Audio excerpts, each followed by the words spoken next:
Bonjour, voici l'évangile du 30e dimanche du temps ordinaire de l'année B. Il s'agit d'un passage d'évangile de l'évangile de Saint Marc, chapitre 10, versets 46b à 52. En ce temps-là, tandis que Jésus sortait de Jéricho avec ses disciples et une foule nombreuse, le fils de Timée, Bartimée, un aveugle qui mendiait, était assis au bord du chemin. Quand il entendit que c'était Jésus de Nazareth, il se mit à crier « Fils de David, Jésus, prends pitié de moi !» Beaucoup de gens le rabrouaient pour le faire taire, mais il criait de plus belle « Fils de David, prends pitié de moi !» Jésus s'arrête et dit « Appelez-le !» On appelle donc l'aveugle et on lui dit « Confiance, lève-toi, il t'appelle !» L'aveugle jeta son manteau, bondit et courut vers Jésus.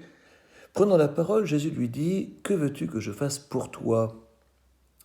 L'aveugle lui dit « Rabouni, que je retrouve la vue. » Et Jésus lui dit « Va, ta foi t'a sauvé. » Aussitôt, l'homme retrouva la vue et il suivait Jésus sur le chemin.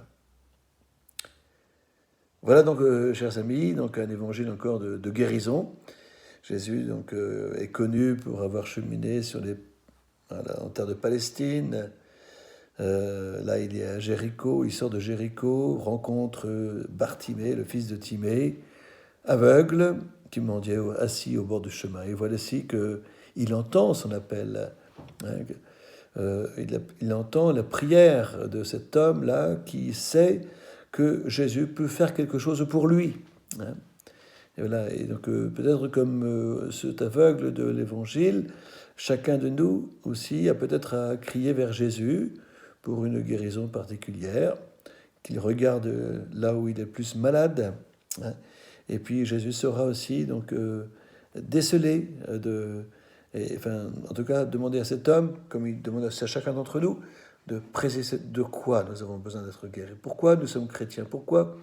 De quoi avons-nous besoin d'être guéris? Sans doute, et je pense à cette parole avant l'Eucharistie, avant la communion, « Seigneur, je ne suis pas digne de te recevoir, mais dis seulement une parole et je serai guéri. » Voilà. Comme le fils du centurion, bien aussi nous avons une démarche de repentir, de repentance, une démarche de conversion à faire.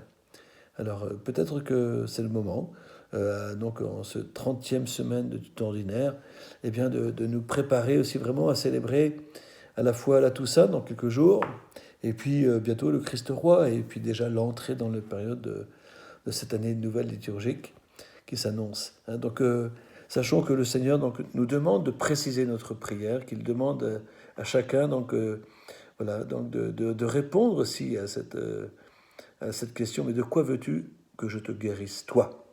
Alors, je souhaite à chacun de bien cibler ce dont il a besoin d'être guéri pour que le Christ vienne le rencontrer et le soulager et le bénir. Voilà, je vous souhaite à chacune et à chacun un bon dimanche et une belle semaine. À bientôt.